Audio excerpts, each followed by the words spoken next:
All right, so we should be live in any second. Mine is Just up checking already. YouTube real quick. Yes, I think we are on. That is perfect. Looking good. So, what is up, Vikings? We are here today with a very special live stream because we will be having a talk together, Bones and I, and the topic is CVC 3.0 as well as the new achievements. As we got some hints from Torrin in this live stream from Friday. So, welcome, Bones. Hey, R4. Yes, as R4 said on his stream, we are live, him and me, for first time together. This is gonna be fun. Gonna be a little learning experience. We did have fun in yacht together, as he said. We will be discussing today the upcoming changes to CVC, as well as achievements that Torrin dropped in some very interesting hints that had us kind of scratching our head a little bit. Um, but we're really just looking forward to this update and what information we can bring you guys. And I'm actually happy that I had you on the stream on Friday because I'm not sure if we would have been able to figure out what the hints from Torrin were. Oh, I was scratching my head. I was scratching my head, and then I was watching live chat and scratching my head again, and I'm thinking, no. And he made the hints really hard. They weren't. Yeah, Yeah, that's I true. mean, I obviously didn't expect Torrin, the great Torrin, to just hand them to us, but he made us really think and use our Viking brains, for sure, especially during yacht of all things. Like, Right. So, talking about yacht, how was yours?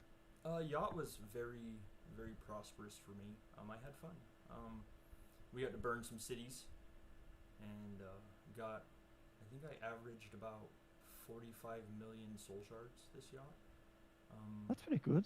I burnt a moderate amount of troops. Yeah. Didn't get into the ranking this time around. Better Mhm. goals to shoot for next time. Um, but yacht was fun. I enjoyed it. Absolutely. I hope Yeah, it yours was definitely good. changed for me. I'm still used to do the trapping that I did in some of the past videos. Um, it doesn't work anymore, to put it in a nutshell. Now that I'm level 40 and above a trillion in influence, people don't just attack me like this. I need to work for it. And yeah, it's definitely harder to get shards. So either you attack, but waiting for attacks is not an option anymore. And Right. yeah, somehow I kind of regret it from one point of view because it was just so fun. Jumping from one position to another and just troll people was hilarious. I enjoyed it so much, and yeah, it changed now. Getting hit in yacht. That was one thing. You and I had a conversation about. It seems like, yeah, the thing is level 40s, like once you reach that palace level, nobody wants to really touch you that much. Yeah, that's true. Yeah. I got. And I did it one by one. So I was level 35 when I first went to yacht. Then I was level 36. That still worked. Mm-hmm. I was even level 39 for a while and 40 at some point, but below a trillion, I think. And I realized how the amount of attacks you get really decreased from upgrade to upgrade. So level 40 was a big milestone that reduced my incoming attacks by a lot, and then the 1 trillion almost zeroed Yeah. attacks on me. It's that influence gap. Once people see a Mm-hmm. level 40 palace and really 1 trillion influence, I've seen it said a couple times in some chats, and I tend to agree with it. Most of the time, you see a level 40 palace and at least a minimum of 1 trillion influence, you know very quickly that they're going to have a formidable wall. Um, Yeah. the catch there is the payout worth what it's gonna cost to break it? Yeah. Is that amount of troops? I mean, and really that is really up to the person and the strategy. Um, Mm-hmm. I personally don't see me, spending an absorbent amount of troops to break through a 5 billion T4 wall. Yeah, that's true. Yeah, I'm um, also always thinking about having a good ratio. I thought this Jotunheim in comparison to the last one, the difference was that the new achievements with Gladiator, a lot of the people didn't didn't have them maxed yet, and people were trying to max it at any cost. So they were yes. attacking you, even though they had huge losses. They were just attacking you. And Yes. well, with this yacht, the majority had them maxed already, at least those that attacked regularly. And yeah, I think it led to the point where either you attack or nothing's gonna happen really. But I must say, I might put this in another video. I kinda had a big fail at the end. I mean, I'm still learning. I play the game for about a little more than a year now, and I learned something this Jotunheim, which is if you reinforce a town and you have your double hero running out, the hero is out of town.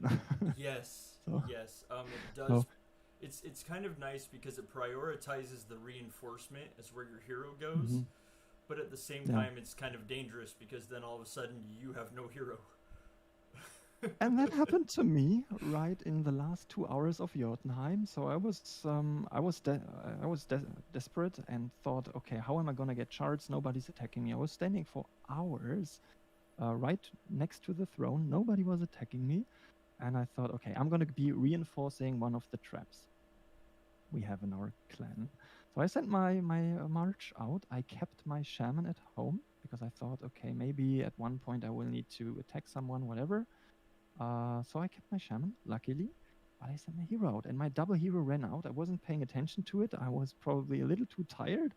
And at one point, I look at my battle reports and I see like espionage successful. I was like, wait a minute, what? And I looked at the battle report, and it was after school that I realized that I had my hero out. My shaman was still there, so got a lot of shards by doing this. I got about overall this yacht. I got almost 85 million shards, Oh, very which is nice. pretty okay. The majority coming from after school because he destroyed my complete T4 wall of 1.5 billion T4 scouts with I think 200 to 300 million T5, 150 million T6, and 100 million T7. I don't That was know. my gift to him. I don't know whether to say congratulations or ow. I mean, the It was both. it's a bittersweet. That's yeah. Yeah, I mean, yeah, yeah. I was kind of congrats on the laughing and shards. I'm sorry for your yeah, troops. Um, sure. Yeah, and I was laughing and desperate at the same time. But I, it was fun. It helped me max out. I was maxed out in terms of events after these hmm. hits. Well, I mean, so it definitely paid off. Absolutely. Yeah, yeah. I mean, I'm there to lose troops. I'm not a troop hugger. So if it Right. happens, I make the best out of it. And I took the shards, and I'm still happy. I can keep them. I almost What's up? it's I almost feel like a troop hugger at times sitting in yacht now. That 2 trillion influence mark in Palace level 40. It's one of those things I can't slim down under 1 trillion anymore, or I just wouldn't have troops.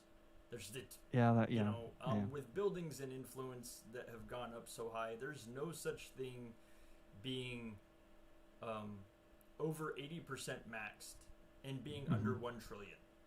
Um, and it's makes you work in yacht a lot. So when I say I feel like a troop hugger in yacht, I mean quite literally. I can sit there unshielded, and it's just like, so here I am. Um, Hi. Why is Yeah. everybody else getting hit but me? Yeah. You feel like the kid that's left out at dodgeball almost. Hmm. And Yeah, it's JC just said in my chat a good player is at 1.4 trillion, and I think yeah, that's the place to be. I'm at 1. I don't know 1.25 right now, but because I have zero scouts, if I rebuild scouts, then I'd be aiming for this 1.3, 1.4 T. I think that's a good fighter. Not too much influence for the matchups, KVK and CVC, and still enough troops for at least one event. Sometimes you need to retrain. Okay, that's the other side of it. But And I thought I was gonna be I had a plan this yacht that I was gonna be brilliant and protect my T4s with T3s. mhm, yeah, Also use T3 for test hits, so I'm not just throwing T4 points to everybody. But then I realized very quickly that's a horrible idea. and I kind of like Amber both. pointed out that I'd gone through almost 1.4 T or 1.4 B T3s Yeah. because I wasn't selecting a march size. I was just sliding it all the way across and let's get this. Yeah. So yeah, to anybody that got hit with my T3s and yacht, you're welcome for the 45 mil to 12 mil T3s you got for me on a continuous ratio. It was horrible. I think T3 is the new thing to go, right? That depends. I've seen some people say that T3s are the way to go as far as if you want a low wall that people can't grab off of. I've seen people say T4s are the way to go. I think that really just depends on your strength, where you're at personally, what your comfort level is, and then a lot where your knowledge and gear is at, and then who's hitting. Sure. I mean, anymore you can't do blanket statements. You can't do, oh well, once this knowledge is done and this knowledge is done, those troops are solid, because especially as we've seen in events, there's always somebody bigger. Yes. Like nobody is exactly, unless you're completely 100% maxed, the biggest fish in the ocean in this game. But even then, there's still other things to consider. There's boosts. There's there's things that really factor in anti-troop for that instance, like troop weaknesses. That just there's no system counter for that. So it's kind of one of those up to your personal. I don't use anything like if I'm to unshield in a CVC, I don't use anything personally under a T4. And that's also for attacking. You're not attacking with less than T4. Test hit, I will train like a quick round of something smaller. Right. But as far as sitting unshielded in a CVC, I won't use anything lower than a T4. Right. And that's just because usually I don't unshield in CVC because if the enemy is scoring me, then I'm screwing the whole clan. So that's why I don't do it. even at the size I am, my clan is very much pro shield during CVC. We have a good comment we have BFG in the clan from Red. Welcome. He says 1.2 trillion influence from knowledge and 500 B from buildings. So that's 1.7 B without a trillion. Sorry, without any troops. So that's already quite big. Thank you, BFG. I was gonna click my palace, but then I'd have to do more math because I'm not maxed yet. Well, I'm also far from being maxed, but I'm 1.23 from influence, but that is everything maxed, right? Did you max your secret knowledge 1 as well, completely? I did, yes. That would be interesting. I didn't. I stopped. I believe he did. I think so, yeah. I did the first 3, yes, for the pop or bastion knowledge. I maxed that out. The second one for me is attack. I went until level 9, and then the third secret knowledge in the tier 1, I only went to level 7, the defensive one, to be really slim and efficient on the influence side. There, obviously, I mean, if you're in a clan or even a kingdom that doesn't care about influence, I mean, go for it. Unlock everything. And I think Red is not caring too much about influence, right? I think also that depends on what your end goal is too. I mean, if you're playing in a smaller clan now and you have aspirations of playing in a top clan, obviously you're not going to necessarily worry about what your influence is going to look like, as long as it is what I call usable influence.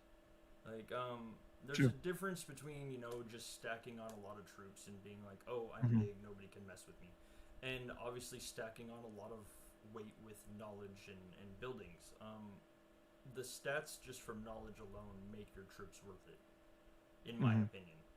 Um, Yeah, you need to watch the ratio. I'm always looking at the ratio. I mean, obviously, if you have more troops, then every knowledge scales for more troops, so it makes them more valuable overall. mhm. But for example, for the third knowledge in Secret Knowledge 1, I didn't max it because the last levels give you between 500 and 500 million influence and plus, and that's just not worth it. The 0.5% that you get additionally, my Well, personal opinion.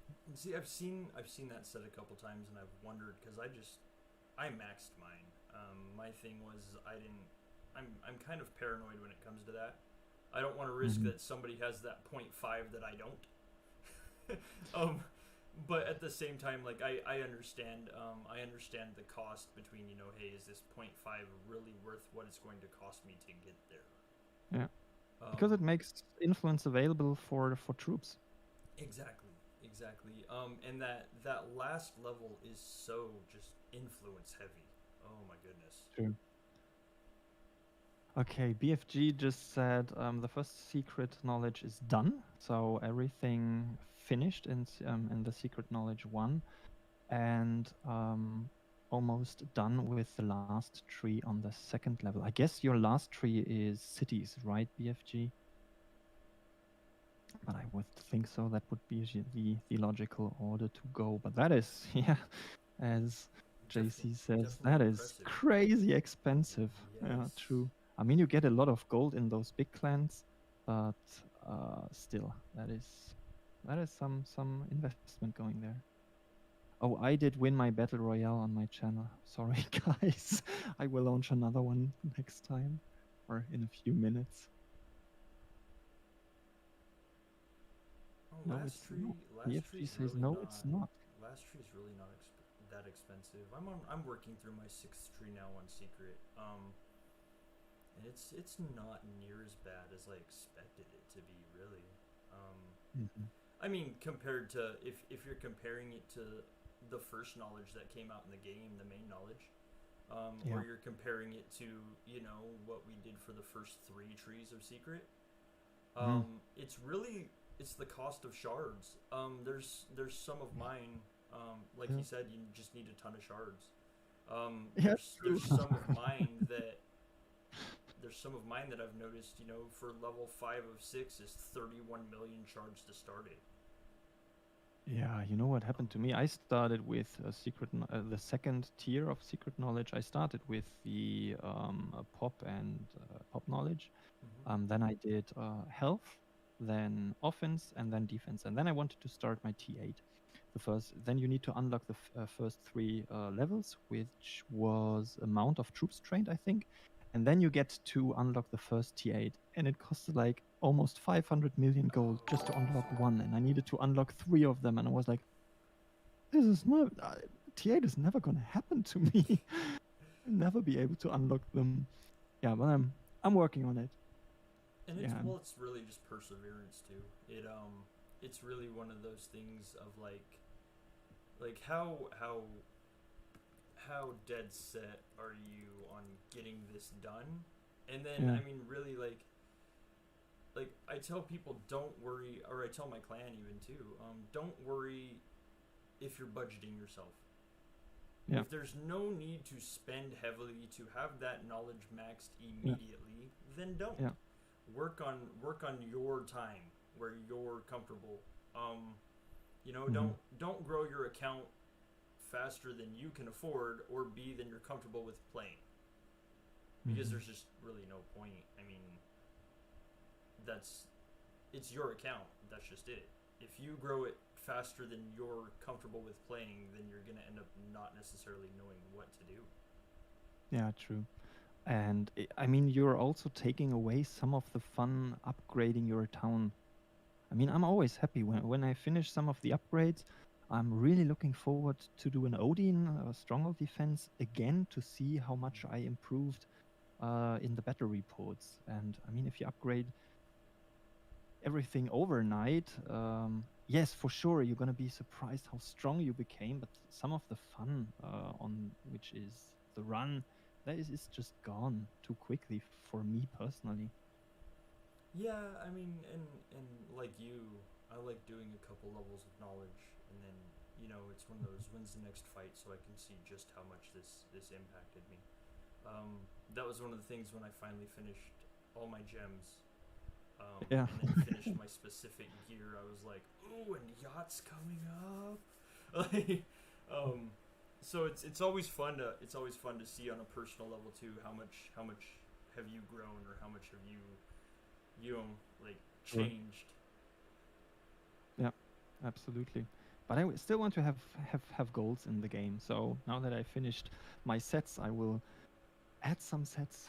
For example, I have two sets for three sets of Ubergear, offensive, defensive, and a spy one. And now I want to do this for my shamans as well. And I hope Plarium will integrate like they have hero sets and integrate shaman sets. That would be Oh, so nice to quickly shaman switch. sets would be a blessing. Yes, for sure. And I think a lot of people would agree.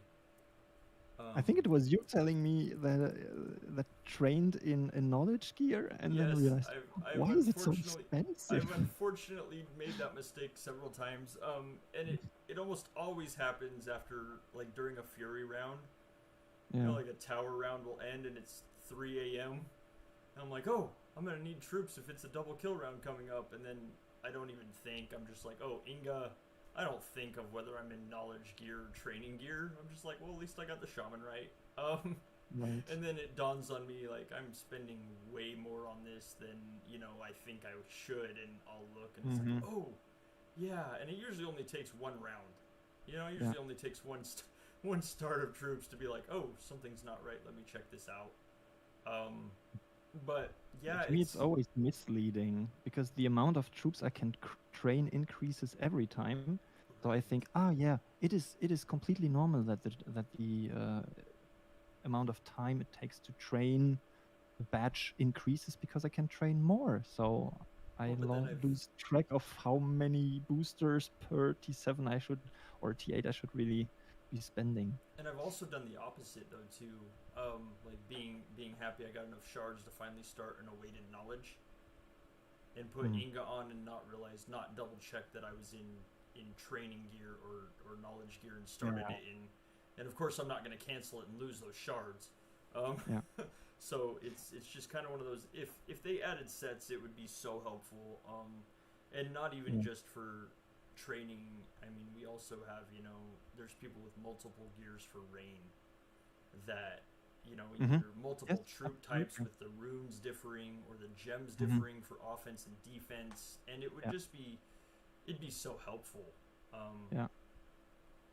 And if they touch hero sets or sets in general, please, for the hero sets, include the skins so that if I switch between my defensive set, the defensive skin gets activated, and if I switch to my offense set gets activated.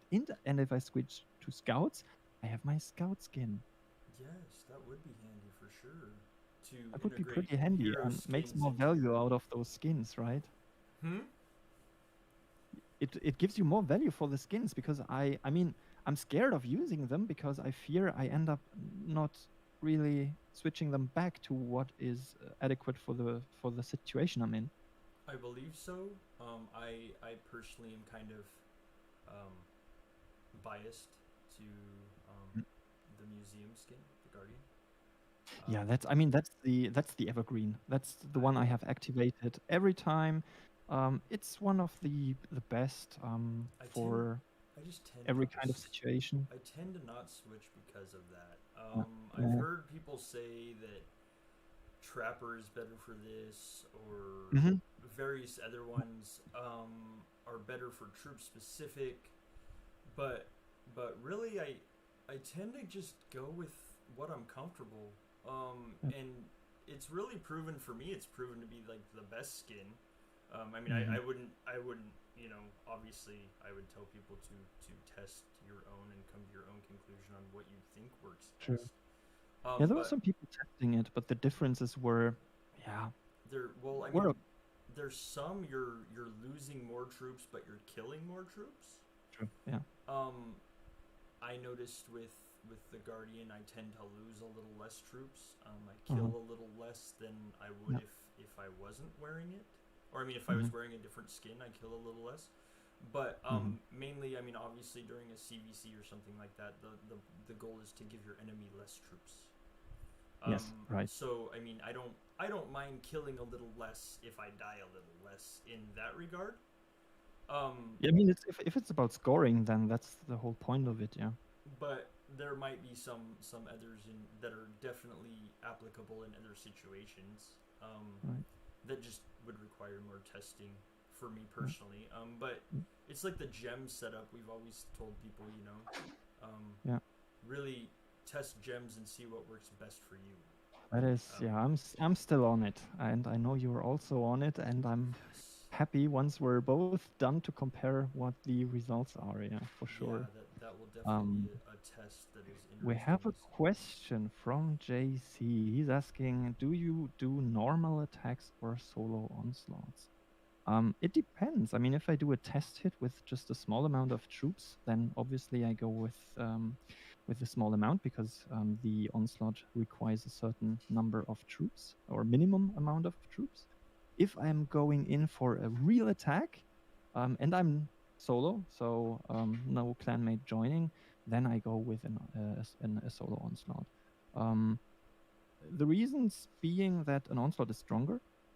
There are gems like the Tafid, for example, that gives you an additional bonus on onslaughts. You can, in your hero tree, activate a 200% boost that gives you stronger onslaughts. And of course, the march size is bigger because you can activate the onslaught march size, both of them if you're setting. I mean, if you do it solo, you can activate both. So as a setter, you get, what is it, 300%, and then as a joiner, and as you're joining your own onslaught, that works as well. You get those 955% as well. So, and you could, in theory, I mean, if you're going really nuts, then you can join with your shaman first, and then join with the hero and add 2 marches, basically. The one Oh thing no, it was about the other way. Sorry, I got it yeah, wrong. You go with just your hero. That's how you open the OS, and then you join with your hero and shaman, and you need your double hero activated. Right, it, Bones? yes. Well, you can start an onslaught. The one thing is you can start an onslaught with either a hero or a shaman or both. But if Mhm. you don't split them, you can't throw a second march in, even with a hero Yeah. double. It's so you've got to Yeah. kind of split. I would tend to be on the same there. I would solo onslaught if it really came down to needing the extra army offense in an onslaught. Yeah. It's the one hero skill that transfers to every troop in the onslaught. So if I'm Mhm. an onslaught driver and my clan's filling it, or whether I'm filling it solo, it's gonna give all the troops in the onslaught, that extra oomph to it. Yeah. Um, and it's just one of those OS driver skills that are just awesome. And Yeah. then of course there comes the Asir army offense in onslaught, or troop offense in onslaught. Mhm. And just the bonus power of an offensive onslaught alone hits just that much harder. Um, but I would tend to normal attack. It really depends on the event. But I would Mhm. tend to slow attack first, and let's see, really, are these points really worth it before I just go in Mhm. and start hammering. Yeah. Um, True. and then it really just kind of depends what the return is there. I mean, I'm not going to sacrifice my clan's event for just zeroing somebody just because I can. Mhm. Mhm. Um, and then so it really depends. But I mean, I can send 55 mil on a march to an onslaught. Mhm. So I mean, it just, again, it depends on the return, but if I wanted that extra added offense, I would always do an Onslaught because my offense is going to be Mhm. so much higher than I can get with a normal Mhm. march. Um, And sometimes it's a timing issue. I mean, if you know that you need to be super quick, sometimes I just go for the attack straight. And if I know that I have time, or it's a guy that shields, unshields again, and doesn't jump, then I know I can onslaught him. I've Yeah. got a question from Adam on my chat. Do you think the Onslaught gear should be improved to make it worth using? I assume he's talking Yeah. about Vulture gear or Assault gear There's on Rain. the yeah, exactly. That's the assault gear that you can use. Yeah. Um, Um, the trouble with that is like I've always seen that as a glass cannon. it is. At that point, I'm merely the gun or firearm, for instance, and all the people that join it are the bullets. Um, I Hmm. I don't know. I think if you added gems to it for your own troops, they would still have some power. But aside Yeah. from the hero knowledge on the hero tree that comes, your troops with hero, and then your shaman skills and stuff, your troops are gonna be just pretty much gearless. Um, True. there's there's no gear bonus at all for your troops. It's all just purely onslaught. Yeah. That's why when people start it, they start with one troop if they're using that.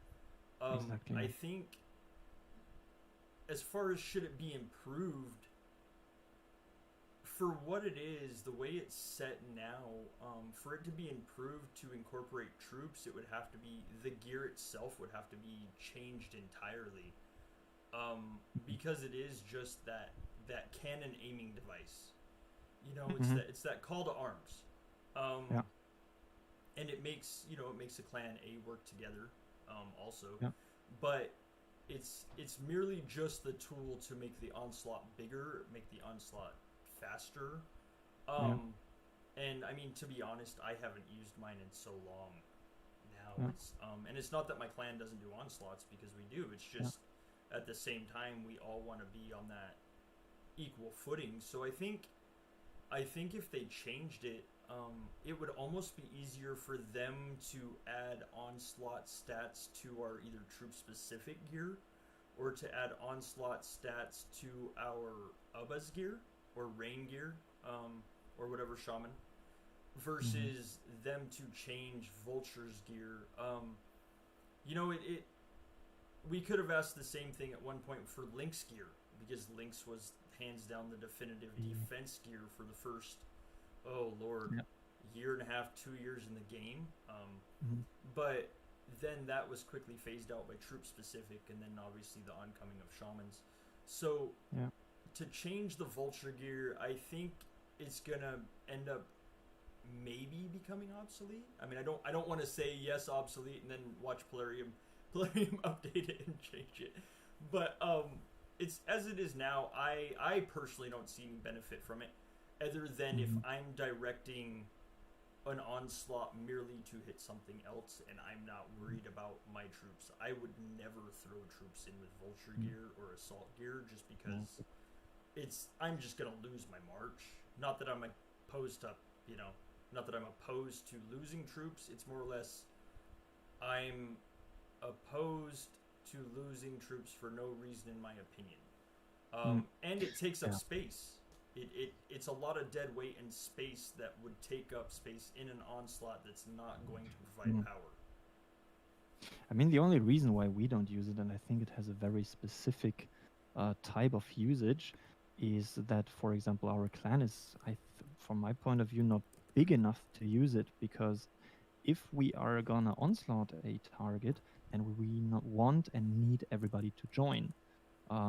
We are at around 13 trillion, so we have about 13, 14, yeah, maybe we have something between 12 and 13 fighters, and we want to fill 3 onslaughts with that. And if somebody just joins or sets the onslaught with the assault gear, he cannot put troops in. They are too weak then. So he just, as you said, Bones puts one T4 in for the majority of the time to make the march a little faster. And then he sets, but he cannot put his own troops in. And that removes like 50 to 60 million troops from the total troop pool that can attack a target. And that is why I think it is good for real big clans that are really looking for to fine tune everything, where it's about the last inch of performance. There it can have a good usage. I realized something this in Jotunheim it can be nice as well, because if you set the onslaught just with a small amount of troops, like 100 million or something, and then your teammates join and you win the throne, then your troops are in, and Yes. you just spend 100 million. Everybody's benefiting from this, from the increased power of the onslaught due to the assault gear, and you get the seconds in the throne as well, while not spending too many troops. Right.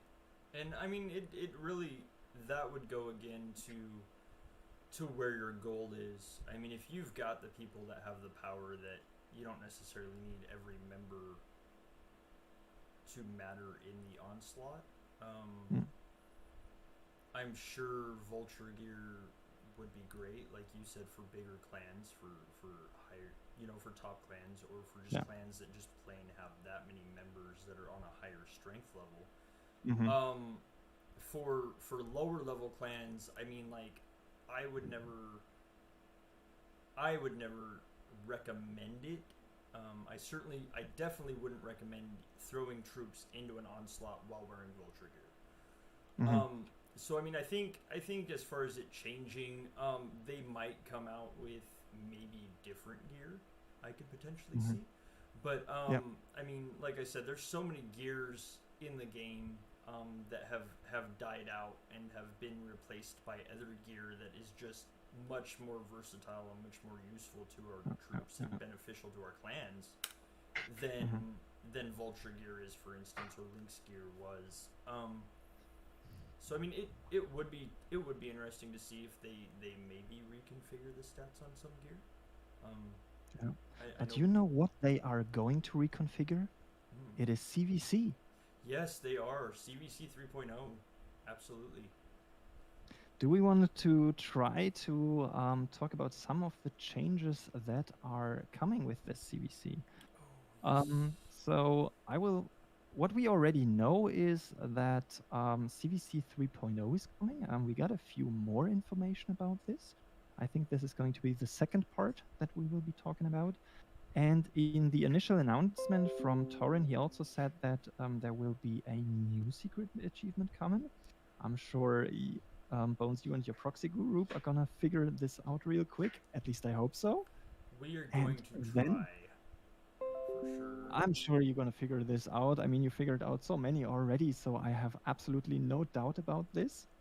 And there was another information about upgraded, or as it's stated, rebalancing some of the achievements. 5 achievements overall, and we know 2 of them, right, Bones?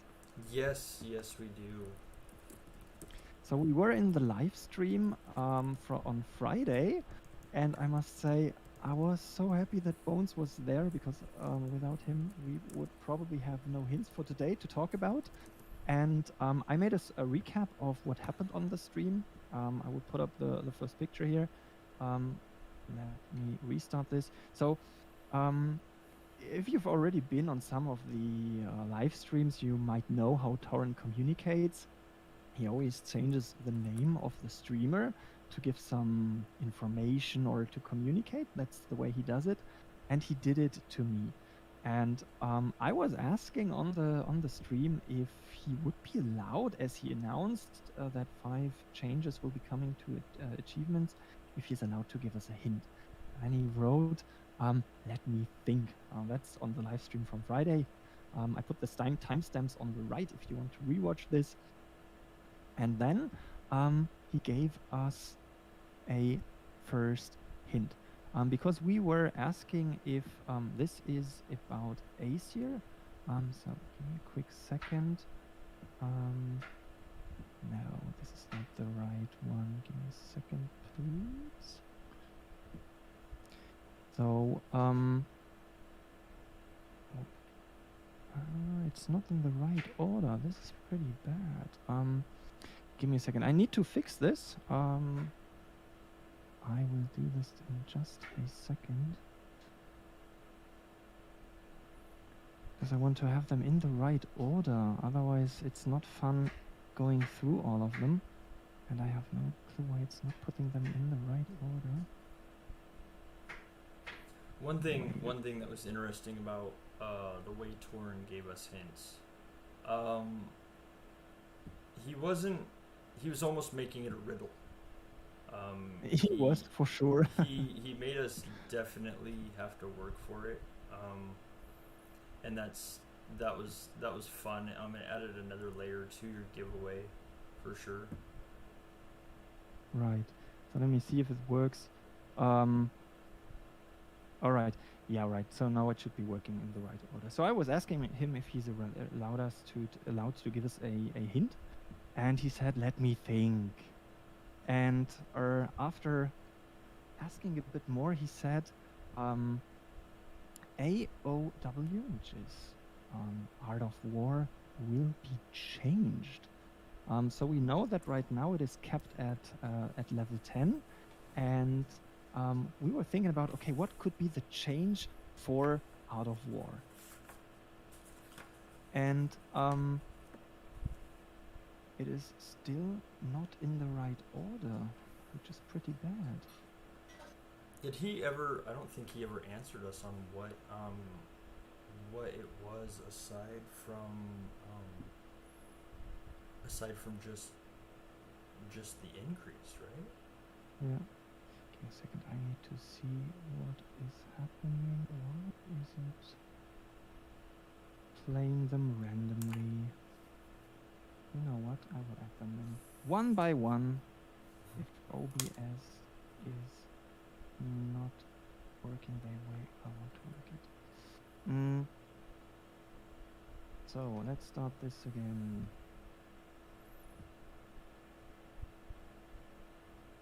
Nope, doesn't want to. Well, can I remove everything? Yes, so let's do it one by one. So the second hint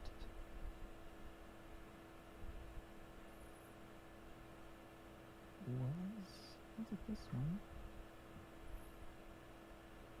Yeah, so he basically said that Art of War will be changed.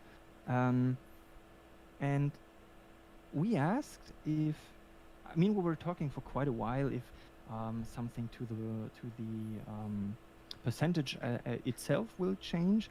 But then someone figured out that it could be the level, upgrading it to level 15, because some of the achievements have already been upgraded to level 15, like Gladiator, indeed. And I asked this question, and I asked him to say if it's warm or cold.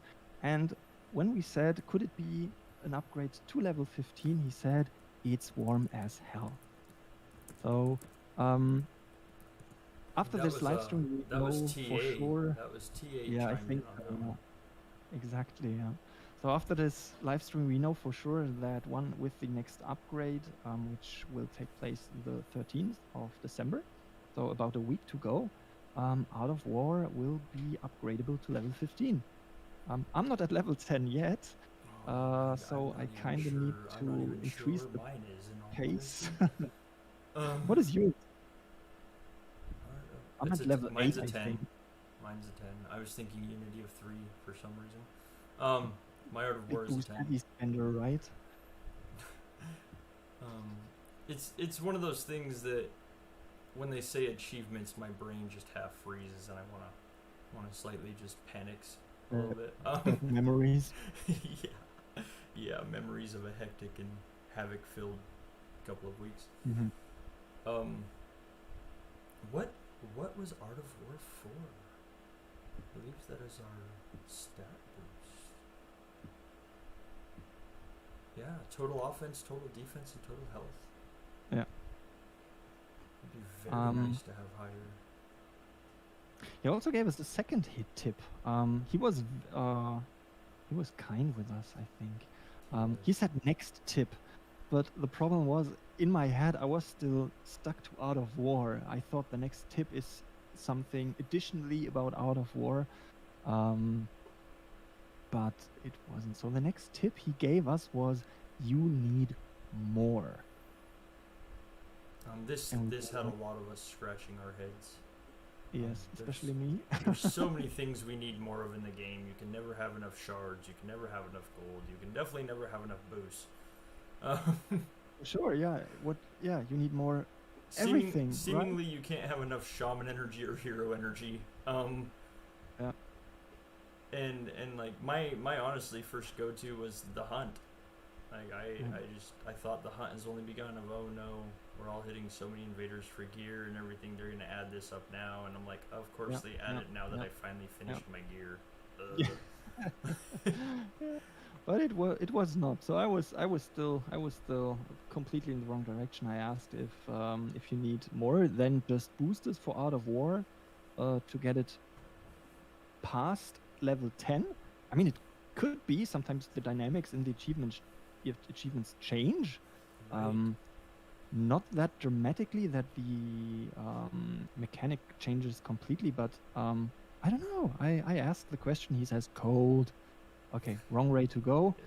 And then he said, forget about Out of War. So it was actually a new tip. So you will need more was something new. He said it is a new tip. That's what he said at around the 2-hour mark in the stream. And then he said again, so you will need more. Did that trigger you? Honestly, you were scrolling down your achievements list, and I was racking my brain, because really, when achievements come into play, there's just so many things that can factor into it. Mhm. And you stopped your cursor on you will need more warriors, and I was like, no, that's You know what? I rewatched this episode, and I was like, okay, I was talking about every single achievement, but not this one. yeah. I scrolled over with my mouse, and you then I skipped scrolled around down, it. And when you scrolled over it, I was like, no, that's too obvious. Like and I just thought like, no, you can't hide in plain sight like that. Torrin wouldn't throw us an obvious one like that to throw us off. And I remember I put into your live chat, I put AOW. I think there was another one I put another thing in there. And then lo and behold, it came out, and I can't remember. But you know what? We were first talking about those Aesirs. Yes. You remember when we got stuck on these? So I was asking, okay, do we need more? What do we need more? We knew that because I reported that in an earlier video that new Aesirs were coming. So I was asking about, okay, is it going to be Aesirs? Do we get more Aesirs? So do we need more Aesir for some kind of achievement? And he said, I'm freezing. So it was not Aesir. I tried. I remember. I was thinking Asir as well. I was going down the same train of thought you were, and then it just popped out. I was like, nope, it's got to be need more warriors. Yeah, just gotta be it. Yeah, that's basically it. Okay, that is too small to read. But that's basically the chat from my stream, and yeah, it was Bones pointing out. He was almost yelling at me. You need more warriors. And I still didn't get it at that point I'm not sure why. Probably an instinct to ignore you or something. I was panicked. I probably would have ignored myself at that point too. So you wrote it, you had it. I was still in my loop. I asked, do you need more runic coins? And Torrin said, God, no! So it wasn't that. And then he realized, Bones is the smart one. That's he renamed my town. Bones is the smart one. So you got it. It was we need more warriors. That's the second achievement that is going to be rebalanced. And of course they don't tell us how many more we're gonna need. They just let us know that these are the achievements they are upgrading. Yeah. I mean, if he would say how many troops you need, then your proxy group would be jobless, right? Yes, yeah, we would have nothing to figure out. I mean, the last level 10, if I remember right, was 2.5 trillion that you needed to train troops. So maybe 5 trillion for the next one, 10 trillion for level 12, Whoa. 20 trillion for. I shudder to think of what these numbers can be. Yes, they will more than likely be high Yeah. compared to what we are used to. But I mean, the plus side is with training for town skins, can Mhm. help you in multiple ways here. Yeah, I already see your comments in the proxy group starting the 13th. I trained 50 trillion already. It's Oh. not showing up. Oh no, I would. Oh no, if I trained that much, I'd be like, I'm going to just go on a diet. You know, I'm gonna sit in the kingdom clanless and shieldless and just take pop shots at random guys. Just have at it. Hound Yeah. Hound commented on the stream. He said more than we can make and afford. Um, you, Yeah, he's know, probably right. you're Yeah, not. absolutely. I'm sure you're not far off. It will hurt. It'll hurt. The stats will be worth it, I'm sure, but in the end, but the numbers by no means are going to be meant for us to get overnight. No, I mean, if we base it on the experience we had in the stream, the hints were pretty hard. So will be the achievements. What do you, Amber Ray ask? She can't wait to dismiss T8 for Bloody Jarl for it to go higher. It is probably coming, right? Amber, if that's right, we're all gonna cry and we're gonna blame you. I'm just throwing that out there. You called it, yes, Ember. Don't. Don't, please don't. Yeah. Hi. Sorry. Yes. He greets us. He says, "Hi, R4 and Bones." Hello, sorry. Yeah. So you guessed. We guessed 2 of the new achievements, which was pretty nice. So we knew at least or part of what's coming, and then he even said last tip. He gave us a third one. Yes. And he said that something will be 11 to 8. You remember this one? That was the toughie. That one had me thrown for so many loops. I think it actually short-circuited me out for a minute. I was literally short-circuited as well. I was just completely confounded and lost.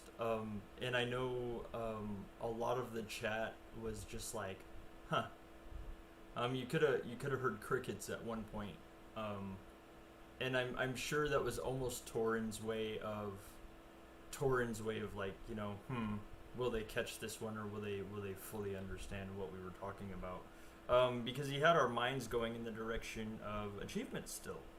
I mean, I was thinking achievements on like 3 to 8. Like, there's no achievements that are that low right now. What do you mean 3 to 8? But they did talk about, they have discussed lowering the threshold for some achievements. They said they would reconfigure long-lived and some of the other ones. And so I was thinking, I'm like, maybe, since we've been discussing achievements, maybe that's what it's to. It's a reference to that. Right. We were still stuck with those achievements. So we were talking about, okay, achievements. Oh, it's so hard. What could it be? I think we were into Bifrost, because the last level was you needed to activate 8 Aesir. And we were like, okay, is the next level 11 or something? But then he stopped us completely and he said, it's not an achievement. And we were like, oh, a hint not related to an achievement. That's something new. Yeah, he switched gears on us and just kind of expected us to naturally follow, I think, and just the switching to something different threw us for a loop anymore. I think it was actually you, because you uncovered 2 of his hints pretty quickly and pretty easily. So he was like, okay, let's go for the next level challenge. I think, like, Hound said he can't wait to have Helheim done, and I'm hoping he gets it soon. But I think if the way we were going with the 3 to 11, people had said Helheim. I know what TA said. I know if it had been Helheim, I for one would have cringed horribly. I'm in the same boat as Hound. It took me. You didn't finish Helheim. I finished it now. But it took me close to 7 months to finish the last note of Arthur. Oh, that's a pain. I wanted to beat my head against a wall daily. It is so repetitive. I was so happy to be free of that dungeon finally. Right. And I was so happy once they did this small update where the battle started automatically once you pushed into the one of the directions. Yes. I remember doing the majority of Helheim full manual. Yeah, it was so tedious and it's so time consuming. True. But we had TA saying Helheim. The logic behind was, the buildings are 11, but we have 10 floors, so there could be 11. And we have 7 nodes, so this could be 8. So this 11 to 8, kind of made sense. And we were like, okay, could be not entirely logical, but why not? That's at least there we have an increase from 10 to 11 and from 7 to 8. But Torrin stopped TA with his Helheim logic and said TA is not a smart one. That was so funny at that moment. We really had some fun with Torrin. Yeah, it was definitely interesting. And just the break from giving our minds, like racking our brains on what could he be talking about now. Right. That laugh was absolutely needed at that moment before more of us short-circuited. Yeah, he even trolled us. You remember? Then he said, "You will never guess." Yes. I got a screenshot of that as well. He thought you will never guess. He thought for a fact that he had us stumped. Yeah, right. And the next one he sent was his mwahahaha. We got an evil laugh out of Torrin. Yes. But we were guessing around for quite a while. I think 5 to 10 minutes. But then he said that it is going to be about CVC. Yes. Cannot see it in my stream right now because JC is in front of it with his avatar, but he's moving right now. Okay, now you see it. Something in CVC. That's what he wrote in my town name. I remember when he said something about CVC. I started mentally trying to click through what the tasks in CVC are. I'm like, how many categories are there? What categories could they add? And it kind of like set us on another thing, and I'm like, okay, maybe it's a time. Maybe they're gonna add a time to CVC or change the time of CVC. Changing the time, by the way, would be nice for me because it always starts at. It depends on it if it's summer or winter time, so it's either 1 a.m. or 2 a.m. in the morning for me. Yeah, luckily it always starts at either 7 p.m. or 6 p.m. for me. But I was wondering, I'm like, are they gonna do like a CVC rotating round thing somehow? Since now they've released the information about alliances that we all read. And it really I went thoughts, like the thoughts just started racing. Like maybe maybe there's a whole bunch of other stuff. And Hound and Adam in my chat are spot on with it. They are adding capturing enemy pop. They are CVC categories will be an attack and a defense. We don't know. You ask if it's in towns. We haven't on the Polarium clip. It doesn't say that it's going to be attack or defense on towns or tiles. It just says points in attack and points in defense. I honestly believe it would be towns and tiles because I think that would take over that category that we've all long hated. Just because somebody loses one troop on a tile and it's just the whole category is just gone. I love to do it. I did it already. I love to get times. I love to get it, but it is such a nightmare if someone's just not watching their domain guard, if somebody's been, just one person slipping, and that's like my clan just does the whole, don't farm in CVC, just don't do it. Right. And I know so many clans that have, but yeah, we honestly believe it would be defensing towns and tiles.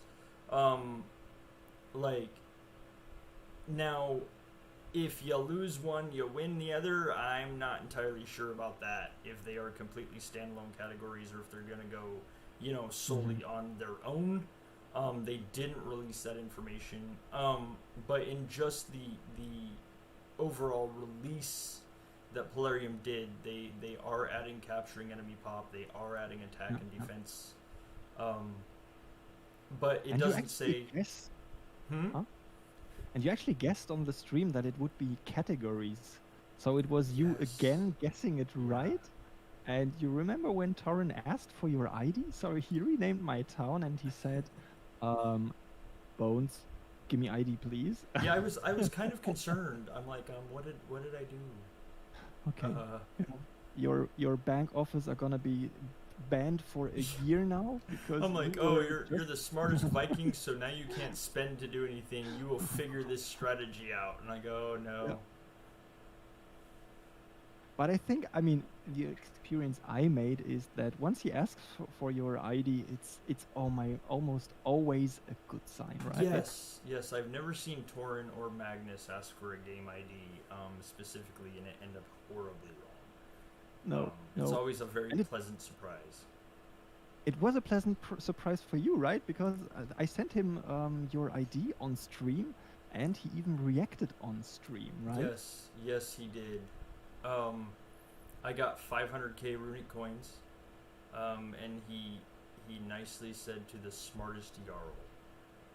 Yeah, I got that picture on my stream where he says he sent you a system message saying for the smartest Jarl with 500,000 runic coins. I mean, well deserved.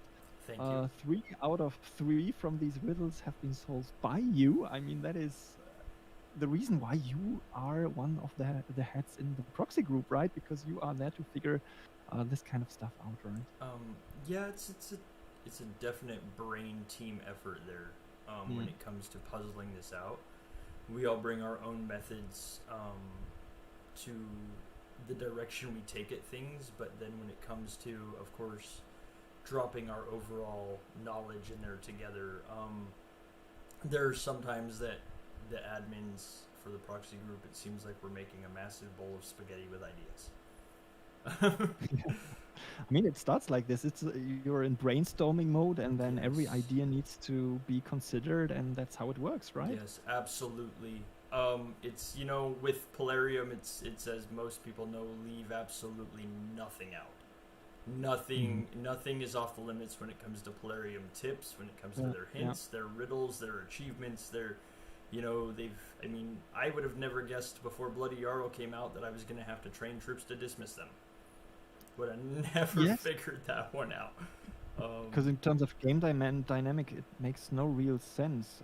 Just probably if you're not able to get some troops away before an announcement is made for CVC and KVK, and you want to decrease your influence, and there's nobody to attack or to throw troops at, then that's the only possibility you have. Well, and the other thing is it doesn't reflect on your stats. I mean, there's so many of us that, we see that Warriors train statistic go up.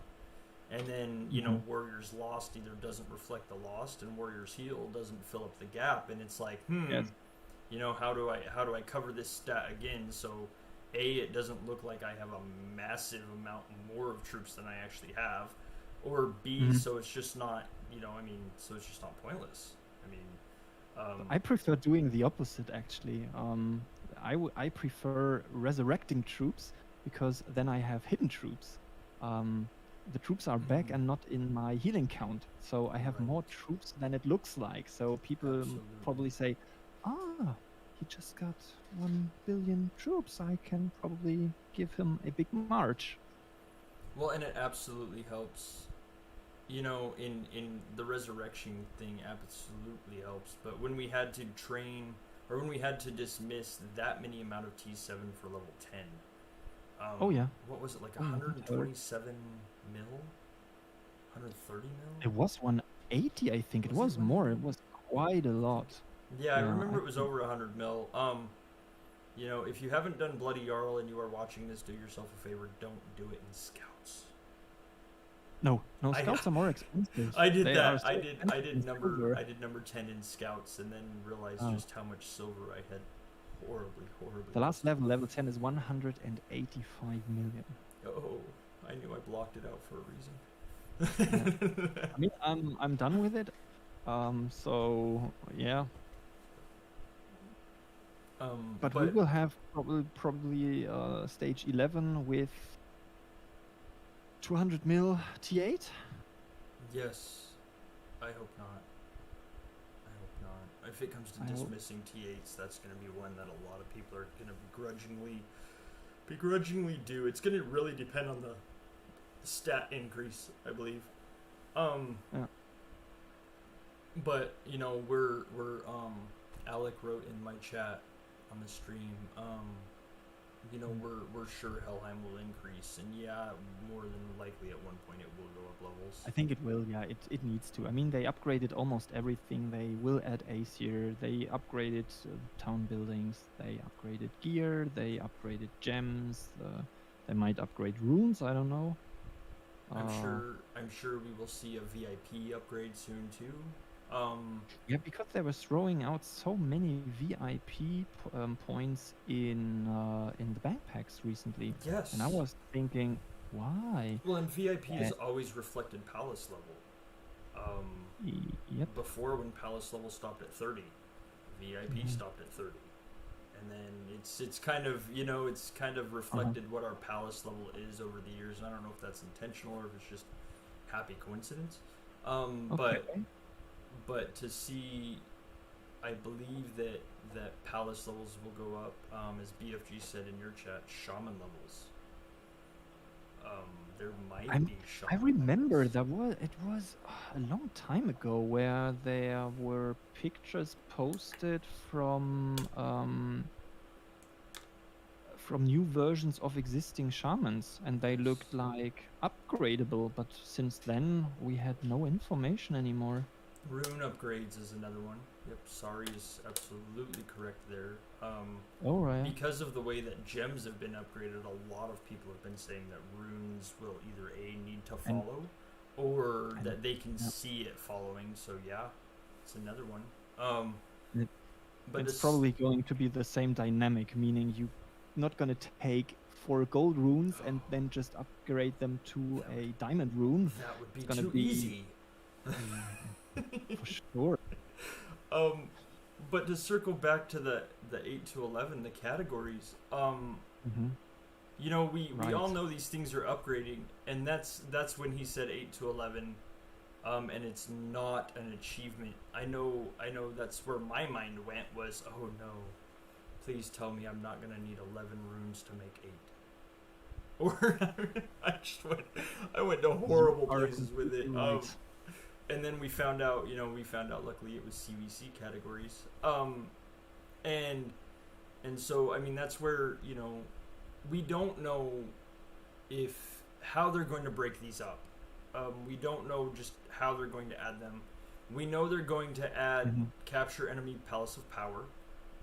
Right. The release from Polarium, when they asked us to vote some months ago, we discussed this in proxy group.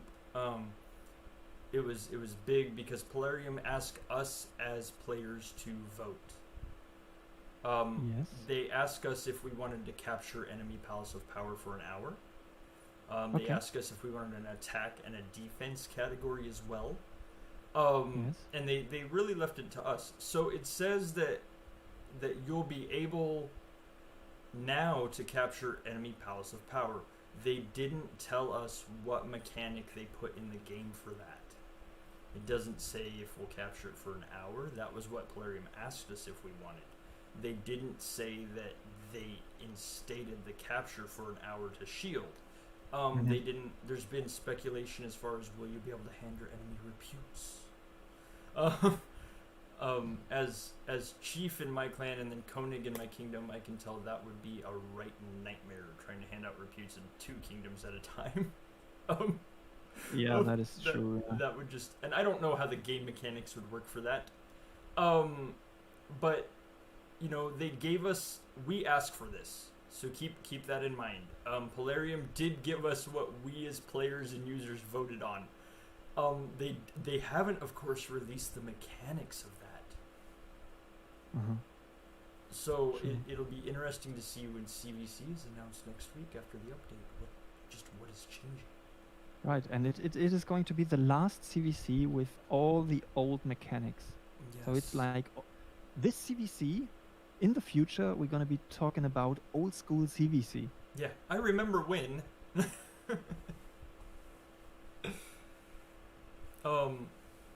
It will definitely add. I've seen a lot of people say that CVC and some of the old events are just kind of stagnant.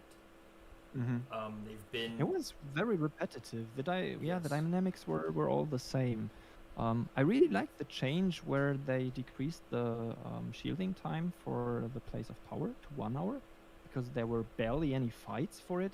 Because you knew if you capture it, you need to hold it for 3 hours, and you need to be boosted for 3 hours, and that's just a Yes, sheer it was insane amount of such boost a that you long need. time. And then you could sit there for 2 hours and 58 minutes boosted, Yes. and then finally, Yes. like those last 2 minutes, your enemy just starts hammering away. Mhm. Or somebody else does, like not even your CVC enemy, somebody else does, just so nobody has reputes. Yeah. And so, but yeah, 3 hours was such a long time. True. Right. Yes, and I mean the update includes battles in towns and resource locations, and it will have a killing enemy warriors during an attack in this category, and it will have a killing enemy warriors during defenses. So this is kind of an interesting approach, because you know that if you attack a tile or a town, it's gonna be 1 point for the one side and 1 point for you. So it's not really putting you too much into danger if it's just you attacking. Right, and I mean, that would be one of those. I mean, you could have just pure and utter mayhem at that point of let's Mhm. keep attacking to see what category we get. Let's, or you could have the complete opposite and it just goes, like everybody's just holding on to everything, not doing anything, afraid to lose a category and not even try to gain another one. Right. And I think this time it's really going to be about pointing. Yeah, you need to watch very carefully how many troops you killed and how many it killed on the other side to figure out if you got attacked, if it's worth attacking back. Because if you attack back and you don't score him, you risk giving the enemy 2 points instead of just 1 Absolutely. that we had so far. Or getting a second one. Absolutely. So you could basically decide, okay, now I got hit. I don't care. I will just go out and yield, because if I get hit, nothing will change. They get 1 point, we get 1 point, and I might secure the invader category a bit easier. Right. Or I Right. try to attack back. So it's adding this additional layer of strategy that I really like. And it's they're gonna make us think with them. We had a 6-hour pop defense at one point. We had we've had the non-category CVC where a lot of people complained that you can spend to win, and it was Mhm. true, you could. And then Yeah. now they're adding another layer of strategy. Will you attack or will you defend? Will you try to do both? Will you try to take both categories? And they did not say they were getting rid of killing enemy warriors category. That's the one that's a big one too, because if you run an SH siege and your enemy doesn't, you automatically get that category. Sure. So it doesn't say how these categories will be broken up. If you get one, you get the other. If you don't get one, but you get the other. It didn't say they're going to be dependent on each other, but it also didn't say they weren't dependent on each other. It just goes to how the mechanic is written. If it is killing enemy warriors while in defense, for instance, then figuratively any place that you're killing enemy warriors while you're defending, then figuratively anywhere would be solid. I mean, defending an SH siege, defending pop could come into play there. If it's killing enemy warriors while defending a tile, then towns or resource locations, which I believe is the category they are getting rid of. That would be the most feasible, just because that is the most either hardest won category or the most hatedly given category. And what they said in the second point, they said that battles in towns and resource locations, this will be replaced. And as you said, it's going to be replaced by killing enemy warriors during an attack and killing enemy warriors during a defense. So it doesn't really say where this attack and where this defense needs to take place, or if it's a merge of everything, meaning it's going to include tiles, it's going to include towns, it's going to include pop and stronghold. That would be interesting to figure out, but written like this, you could assume that it's everything. Yeah, it is always safer when they release information like this, or even give us hints and tips like this. It is always safer to assume that what you think will change will not change, and what you think will not change will in fact be changed. Okay. And I think we scared Party Princess Raven. She writes, "Did I hear Bloody Jarl increases?" Not yet. They haven't. Well, at least they haven't told us yet. We don't know for sure. It probably will, but we don't know for sure. We know 2 achievements we know that 5 achievements will increase. That's what Torrin said in this announcement here.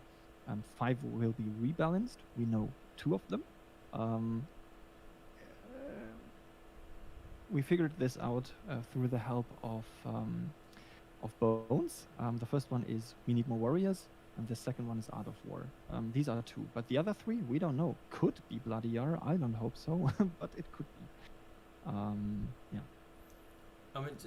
It's really trying to see how Polarium is going to make us work for these new categories, just to see what we can do as far as strategy. They're definitely changing things to make it more strategic. I don't know if we can anticipate other events changing as well, but you of course never know. I mean, we get new events. We got the Kingdom Battle Revenge that is going to be replaced, which was, by the way, one of the most boring ones,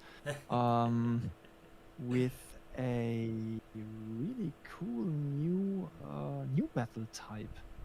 Yeah, that is where the alliances come in. Absolutely, yeah. I must say I'm a bit scared of these alliances. I mean, imagine like X part Red Blood founding an alliance. What about those small clans? We're just gonna get wrecked in Jotunheim.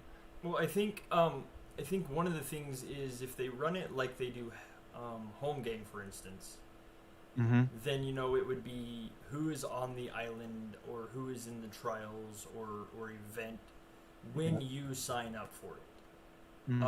That would probably yes, BFG, the Battle for Asgard. That would probably change who signs up for what time if that's what it is. But again, like, we don't know really what's the construct of this event. And because we don't know, like, I mean, they've hinted that these alliances will be able to push help clicks for each other, be able to do some shared onslaughts, and some other things that are really going to add another level to the play, but it doesn't necessarily say how often they'll provide help clicks, how often they can provide onslaughts, how often, and what events those could help in. I know it was discussed before that the Battle of Asgard was going to have various towers to attack. But it doesn't say if our alliance clan is going to be able to help us reinforce those towers, or if they're going to, how they're going to be able to help us in that battle. And then they threw us for a loop when they said that the Battle of Asgard, or that our alliances from the Battles of Asgard could help us with help clicks. So they're mixing game mechanics. You have an alliance, you have powers because you have an alliance, but they also didn't say how many alliances we will be allowed to have.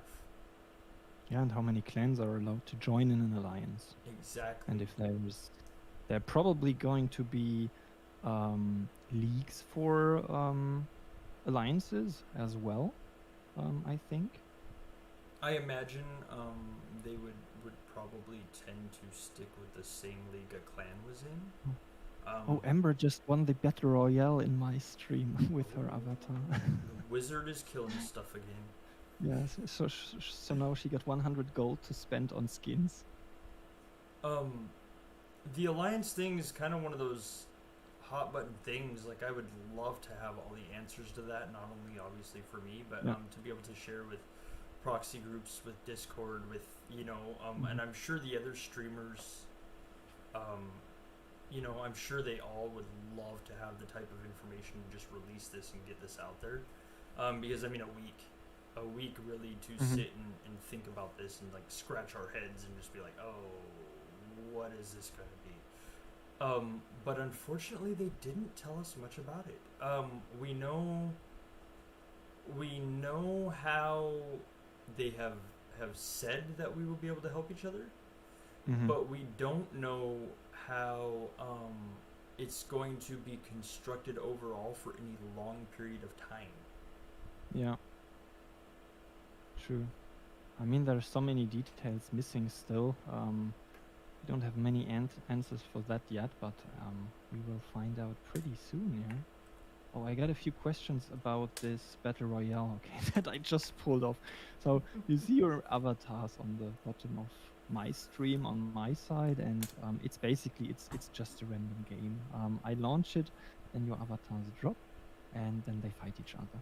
There is a small menu where you can guide them, going to the left or the right. Let me see if I can put this in the chat real quick. There is a small menu that you can use to guide them. And with this link, you can also use the item shop. Because as you see, Archie, for example, has this crazy glasses. And he got this from the store. And the store, you can find this.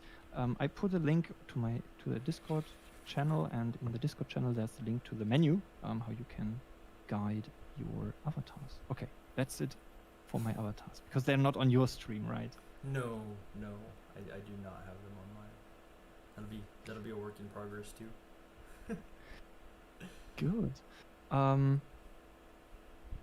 Yeah, so a lot of changes coming for the 13th. It is going to be a big update. I don't want to say, you guys should expect a shield pop early. I don't know. I imagine it will be one of those updates I wake up and I'm like, oh, it updated. Oh no, it updated. And of course, it's one of those timings that we have an update before an event. Normally we have an update before a yacht or before a Fury. But this time we have an update on a Monday before a CVC. And it's an update regarding CVC. So it's definitely gonna be different.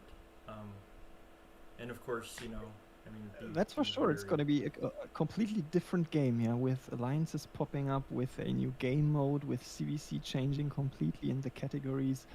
Yeah, I mean, if you didn't log in for about a month, the game will be completely different by then. Oh, I can't imagine not playing for 6 months and logging in now. I mean. Oh yeah, yeah. You logged off with a complete level 35 town, and you thought you are the strongest in the kingdom. You logged back in, and you're just burning with. Yeah, sea level 40s. Yeah, exactly. So it will be interesting to see what the mechanics are going to be. It's also going to be interesting to see what the points behind the mechanics are going to be. We've seen them change checkpoints. We've seen them alternate checkpoints back to where they're at now. We've seen them change and alter what our kill points are, like you'd see all these minuscule changes that add up to a different game, and now they're adding an entirely different strategy. We've had the attack and defense categories before, and we asked them to change them, and they did. So it's interesting to see if now that they're bringing them back, since we did ask for them. We keep that in mind. People did vote and ask for these categories to come back.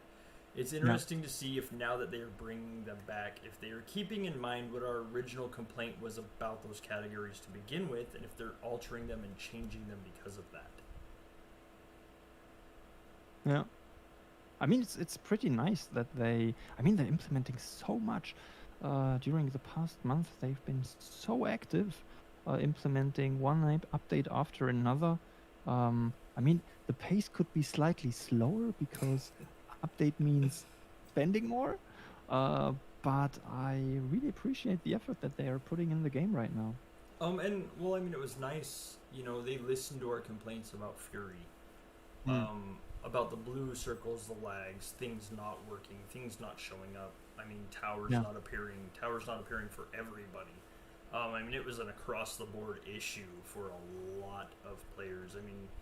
That was the first time, that it really became a prevalent issue. They refunded everybody's stuff.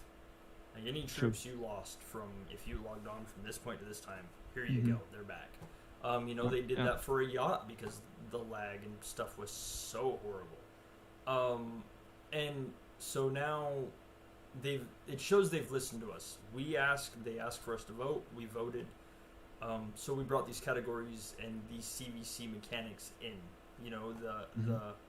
It's always been a thing of like, are we ever going to be able to just capture an enemy pop? So now we get the chance to capture it, but it doesn't say if you get points for holding it. It doesn't say if they did it like the Throne of Yacht of you hold enemy pop for whatever, you get a points in the category. We voted to defend it for an hour. That doesn't mean it's going to shield. That doesn't mean it's going to shield for a full 24 hours. That doesn't so there's just so many unknowns about it, but it's going to be fun. It's going to add a layer of strategy that we have needed for so long in this game, because events have just become kind of stagnant. They become repetitive. We all know it's to the point where a lot of us can almost list off what we do in events. So they're adding a new layer of gameplay to keep us going, to give us something different to strategize about. Yes. And I remember when they first implemented the Holmgang battle, and there were some issues from time to time, for example, where you couldn't reinforce towers. And I also remember one where they actually had to cancel the complete event because the towers weren't running smoothly. Right, and it's the same. It's the same as Fury. True. BFG said towers still lag. Yeah, there's still. I noticed this last Fury. I can finally see all the levels of towers. Optimizing the game might help for that, I believe, but I was happy I could see every level. True. Because it got better. The Furies before, we were missing levels. Like I'd see 1s and 2s, and then all of a sudden 6s are on the map, and I'm like, wait a minute, what's going on here? And then they pop up just like, I don't know. Yeah, there was no rhyme or reason to the way they would pop up either. And it's, it shows they're working on it. They're doing what they told us they would do. They are actually working on it. And while they're working on it, they're bringing in new mechanics to keep us going at the same time. Right.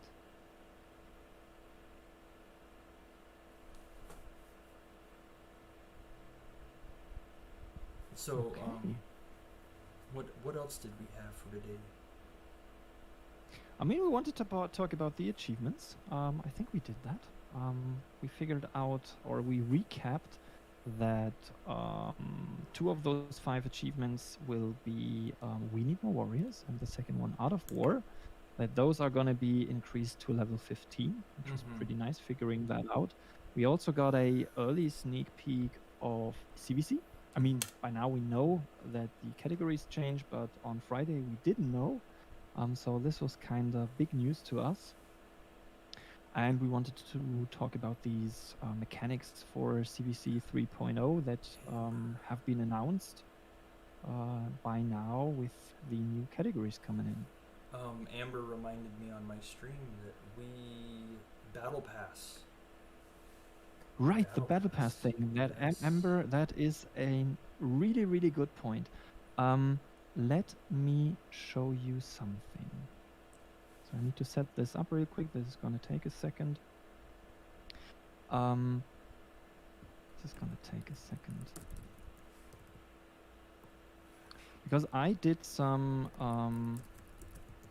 data analysis in the game, like I did for the Aesirs. I'm always scanning the game files to understand if there are hidden things in it and new signs of an update coming. And I was looking for this battle pass because it was stated in the update. Let me put that up real quick. He said it in this one here. Okay, it's hard to read on my stream right now. But it said that there will be a rebalancing of, and that's the third point under point 7, battle pass. And we were speculating about it and really had no real idea of what it is. And I found in the game files, I found an icon named as Battle Pass, and I need to update this real quick here. So it's loading. It's loading. It's gonna take a minute. Amber got me on the spot. I forgot about this aspect, but I remember her asking for it, and I told you that I found out what it is, and I will show you in a second. I need to re-render the whole game, because what I did is that I did a reconstruction of the game with all the assets, and that is taking a while to compile, and I'm putting that up right now. So I'm starting it up. We discussed it, of course. Of course it was discussed in Proxy. Anytime Polarium releases information, to tell us that they have something new, we discuss it. And I after you show us how you got yours, I'll show you how we. And you got some theories about it, what it could be. I have the confirmation in the end, and you had some theories that I already confirmed. Actually, we came to some theories. They said they were going to reconfigure Brotherhood. They were going to reconfigure our bank logins, like the daily rewards we get for logging into the bank in the game. And so, like, it was, we were discussing it, and it was like, what is a battle pass? Sure. And a battle pass is an in-game tiered system. Really it's an in-game tiered system that a player has to complete specific challenges or specific actions in order to pass a specific player set point system in order to get specific in-game valuables. Right. And the only thing that we could really think of was quests. Yeah, and it is quests. I mean, it's still loading. I'm sorry, it's so slow. But I will show it once it's ready, and it actually is quests. It's pretty simple, yeah. They said they were rearranging our Brotherhood, which That's what they said. I have the quest pulled up on mine. And it would be nice, if, like, this one right here I am pointing out, the Train Tier 8 Warriors, 500 mil. Not everybody's going to do that once a month. That's just not... Probably not. That's not realistic. not everyone is going to complete 140 out of, you know, daily quests. True. Depending on when your day starts in Vikings, some people aren't going to log in 28 days straight. Yes. I mean, a lot of us do just because we play every event. And those are just the monthly. I mean, the weekly Resurrect T7, I've seen some of them on here, 1 million heal T8. I had one last month, to my horrifying fact, of Resurrect 80 mil T8. And I'm just like, nope. What? I'm like, no. Like, no, nope. If that was the last one that I had to do for my monthly and there was no other option, I still wouldn't do it. I mean, like, a weekly or a daily quest for me right now is Resurrect 50k T8. Right. And I'm like, so, there's nope. Happen. Nope. I will send 2.8 billion to my SH for a fact. Or, I will find somebody in the kingdom to kill off some of my T7s so I can heal those. But I'm not going to train like 17 mil T8 or heal 140k T8 or resurrect 50k T8 just for a daily quest. So when it came to the battle pass, and we started thinking like what this tiered system could be, and we came to the conclusion it's quests. Like, that tells me hopefully that those numbers will decrease greatly, I hope, or the T8 stuff will disappear. Yes, it said rebalancing, so I guess it's I hope it's a good sign.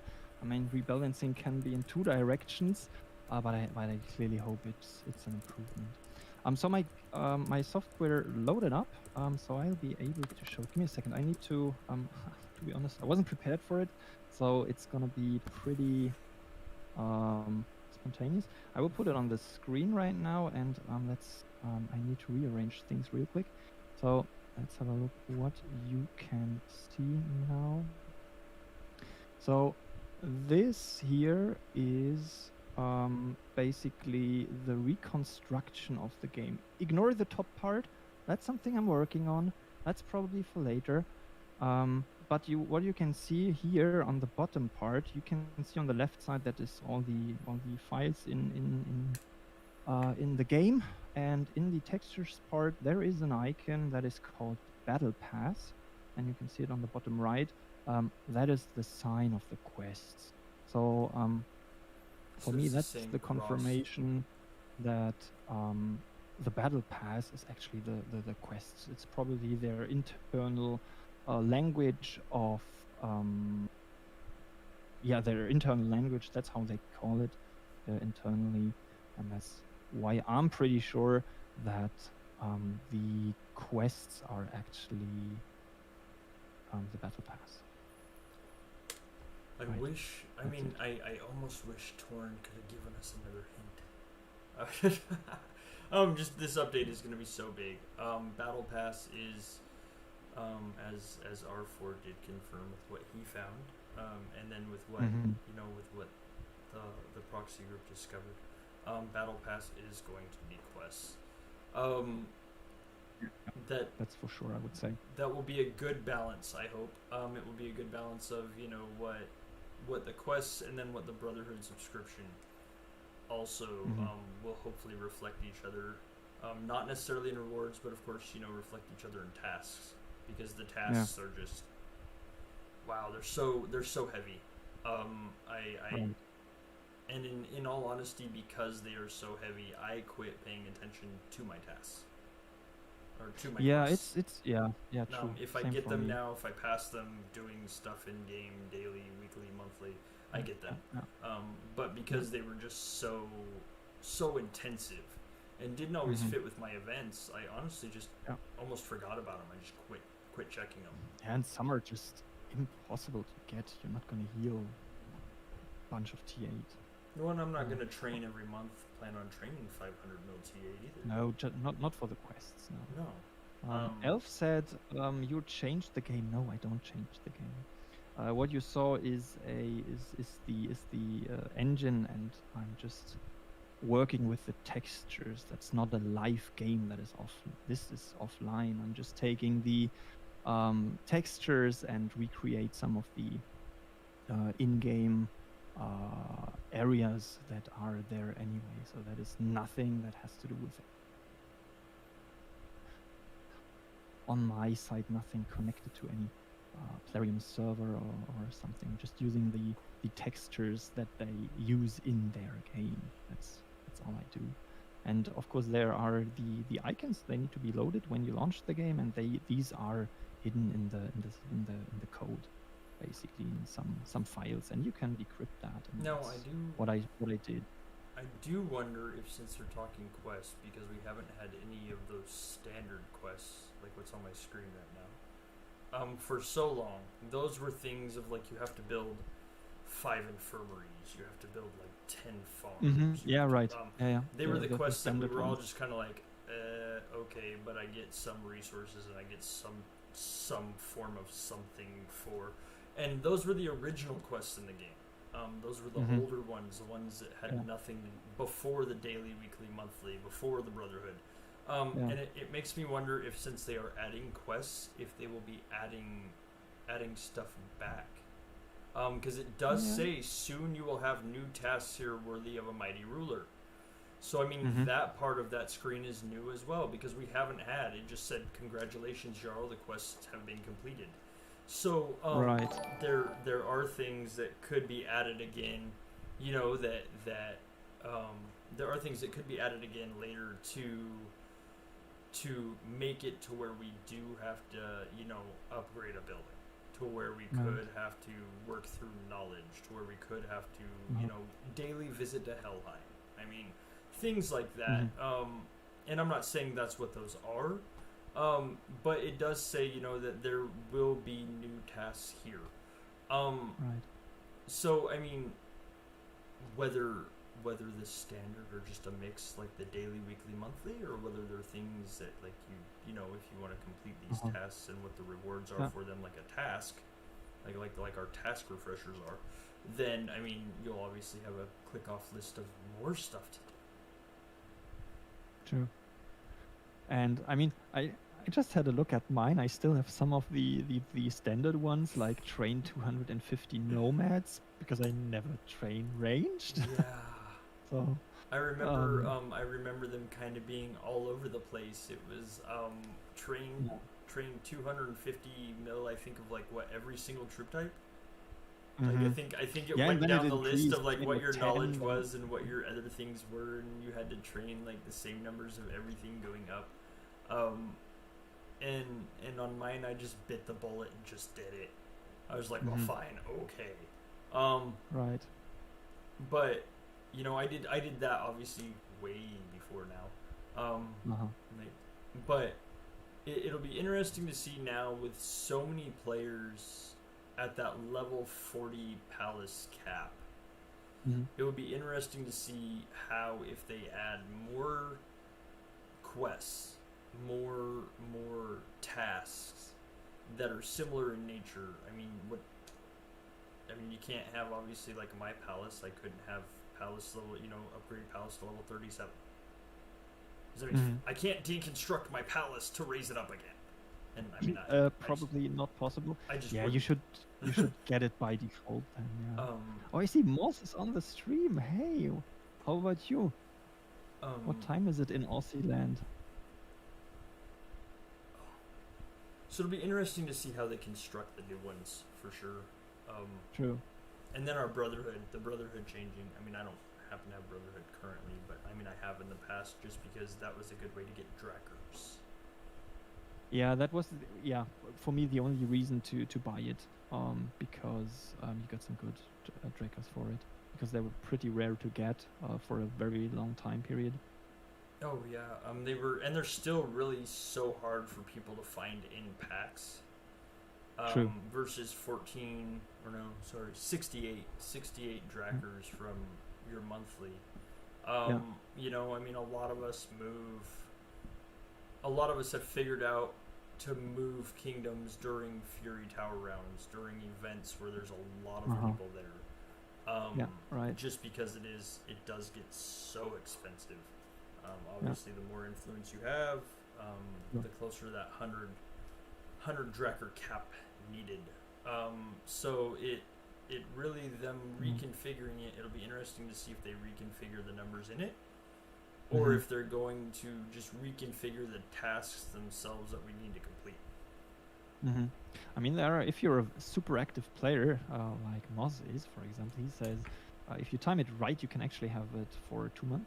Yes. If you do it in the middle of the month, and you have 15 days in one and 15 days in the other month, he can make up to 260 million gold with it, which is, I think, quite nice for the spending. Gold is obviously something that you need. Yes. So yeah, I mean, if you're very active, then it might be worth getting it. But I mean, when I saw healing T8 warriors, I was like, okay, then I'm out of it. It's horrible.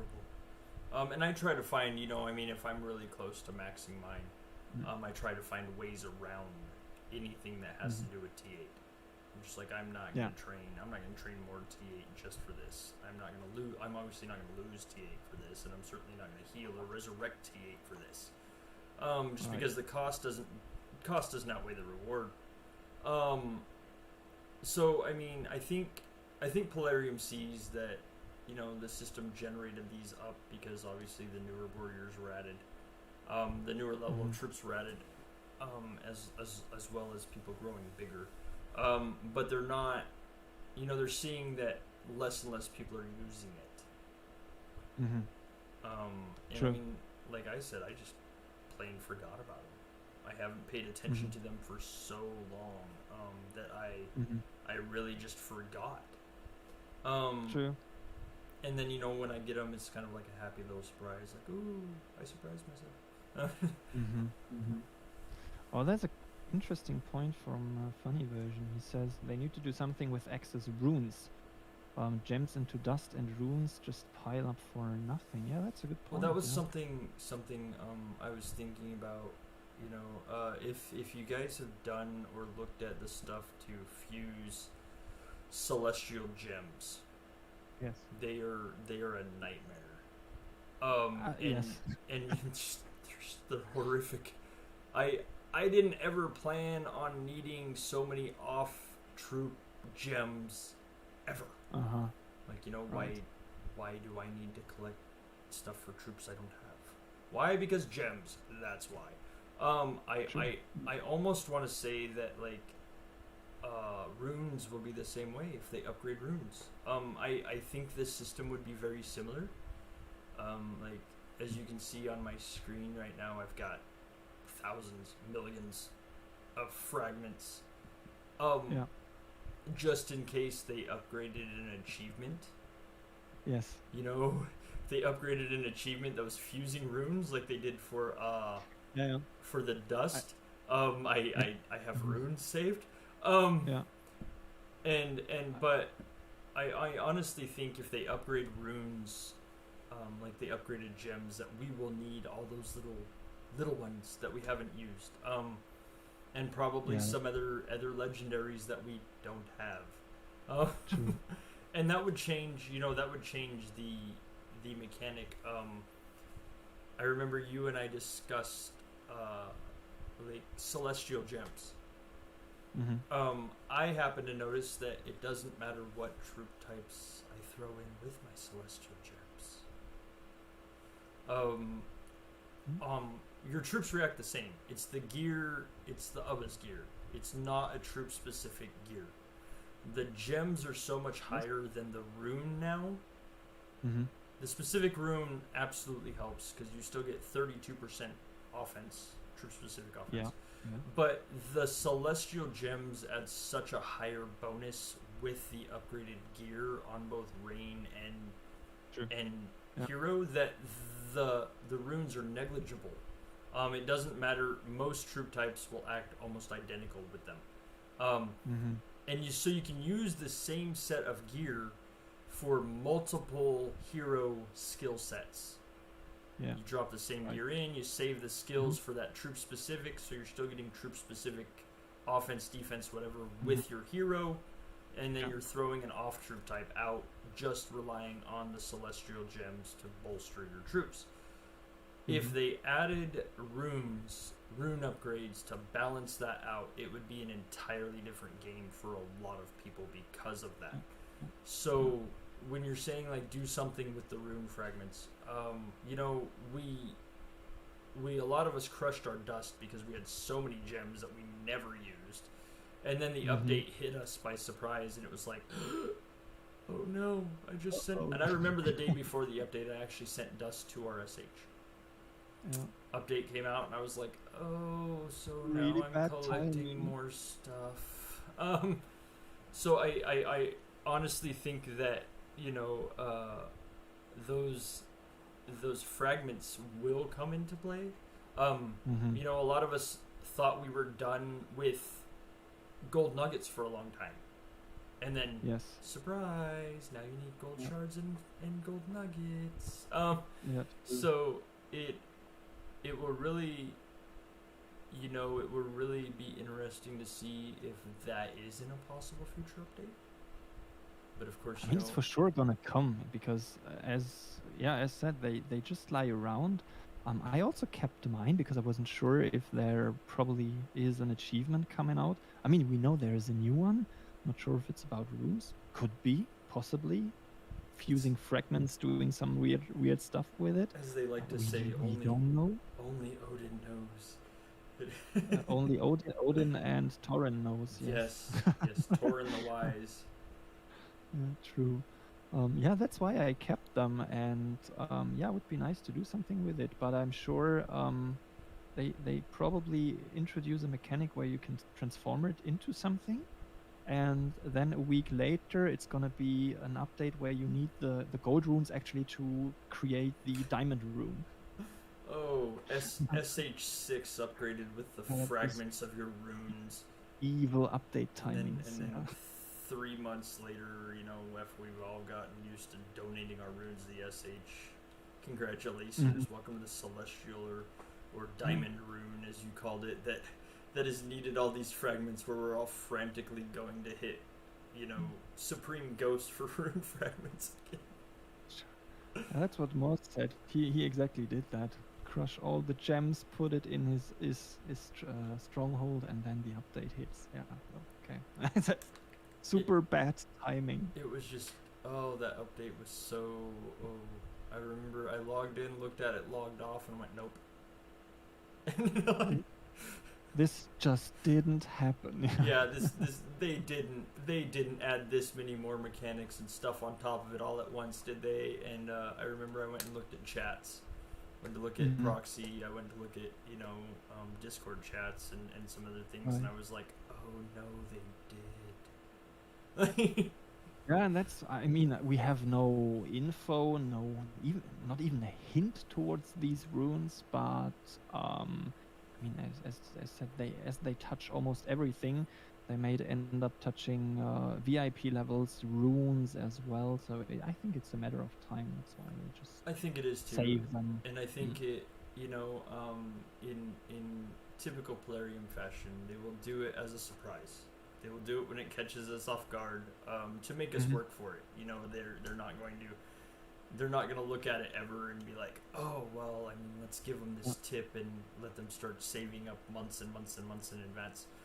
They're gonna, you know, they're gonna put it out there enough that we're going to have to work for it when the update comes out.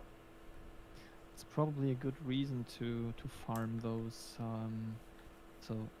supreme ghosts, because right now in our kingdom nobody's really hitting them. Once you finish your runes, you're basically done. You probably hit them for your town skin, the tortue's skin, where you need to spend shaman energy, but that's basically it. After that, you're done.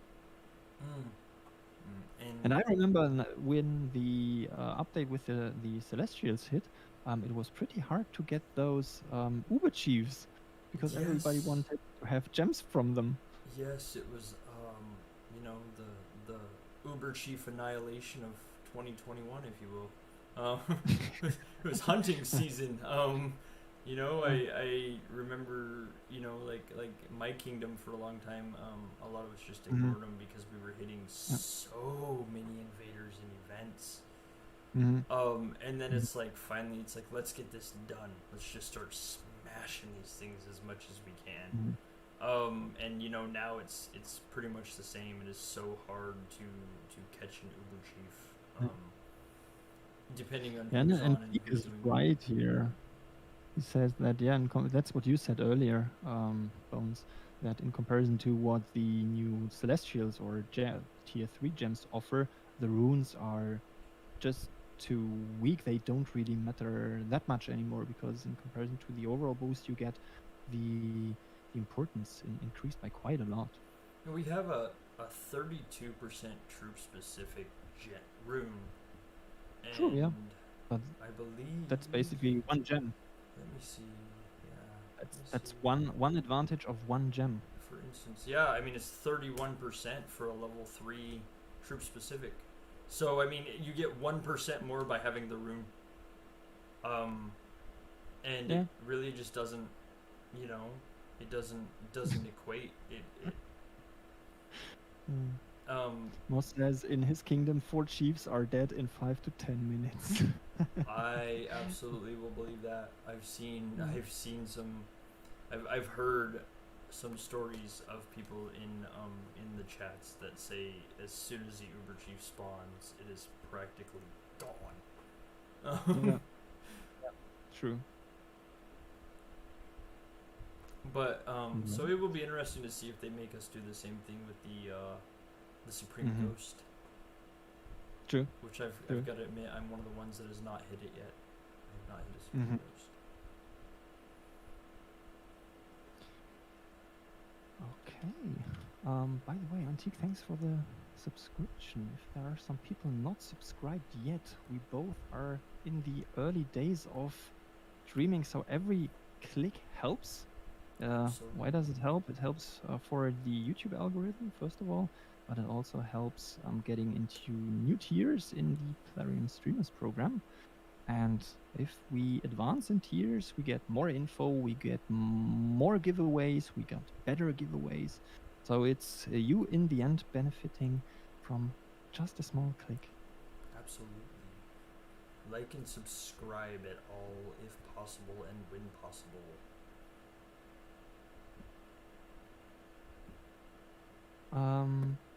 Okay, trick is to put on farm gear and get escape 2 and clear that chief tile fast for, yes, 1 hour spawn. Yeah, that's completely right. In case I also figured that out.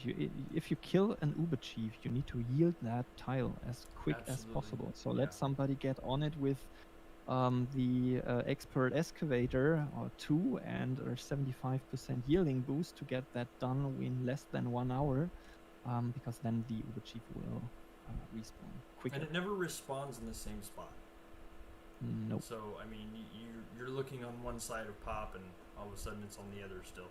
Mm-hmm. It definitely does make you go hunting for it once again, but it will come back. Mm-hmm. Mm-hmm. True. Right. I think we're done in terms of topics, aren't we? I believe that was all we set out to cover today. Yeah. I mean, if you have suggestions for some next topics to talk about, we are very willing to do so. I mean, there are still a lot of topics to be covered. We can for sure set up another stream with another topic. Today was about these new achievements and the CVC change. I think we covered that. Please write your suggestion in the comment section below, either on Bones' channel or on my channel. We will then gather the information and think about a cool concept to do next stream. Absolutely. Really, it's whatever you guys want us to stream about. Ultimately, what you guys would like to hear us talk about. Yeah. I mean, it's a pleasure talking to you, Bones, but we obviously do it as well for the community to hopefully discover and discuss some stuff, get some of your knowledge that you um, get every day in your proxy group out to the community.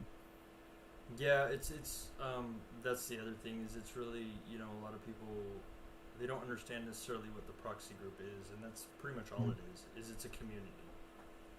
The knowledge in there as we share, or as we say, when somebody enters the room, go ahead and look through the notes, look through the albums, use what you can, steal what you want.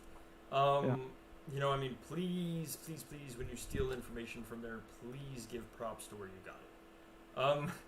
Because it really is just the whole community as a whole is just a big amalgamated bunch of knowledge. So any way we can get that out of the community for the community to help more of the community is really what it's all about. It's like the Wikipedia of Vikings, right? Because everybody is contributing to it. Yes. A lot of people give their knowledge or give their hints, give you some theories about how things work. And then the achievements, for example. They are, of course, fact tested. We do turn around and we test. Like when you guys say, "Hey, I noticed," like for instance, I noticed total offense runes work better than, or gems work better than celestials.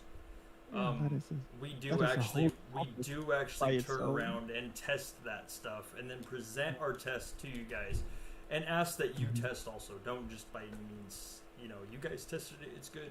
By all means, test for yourself too. And once these achievements come out, we of course we'll get working on what the new numbers are. I don't doubt that. Yeah. Thank you very much also, Moz, for your feedback. He says, "Good job, lads. Quality podcast." Very happy to hear that. Also, Sari saying, "Nice collaboration stream. Can't wait for the next one." Okay. I mean, we're here for you. If you like what we do, then we keep on doing this. I think the proxy group could be an interesting topic on its own. Maybe a bit of story time, and then, as you said, a bit of how it works, why you do it, how much time you spend on it, and probably some other topics. Funny Vision said that not sure, would love to have some information about the Asgard event. There is already some information out, but as soon as we get new one, we will share it, that's for sure. We are here for this. We are here to get the information out in many ways, obviously, so that you know what to expect from the game in the future. Yes, we do look forward to helping not only bring the information so you can strategize ahead of time, but also, so you can just prepare yourself. None of us like logging in and going, "Oh no." And even if it's only mental preparation. Yes, exactly. Keep in mind, none of us exactly know what Polarium has in store, except for, Polarium. Yeah. Cool. All right. Then, Bones, I thank you very much for doing this. This co-stream was a first timer for me. Also the first timer for you. Yes, We will be planning a new one, that's for sure, based on the feedback we got from you now. We are ready to set a new one up. We will think about a cool topic. Also based on the comments that you put in the comments below. And if you're not subscribed yet, sorry for pointing this out a second time. If you're not subscribed, just press the button. It's a simple task for you, and it helps us quite a bit, even if it doesn't seem so. Thank you guys for tuning in and giving us your feedback as well. Absolutely. Right, then thank you very much, guys, for joining the live chat, for joining the discussion with us. We appreciate that a lot, because without you it wouldn't be that interesting.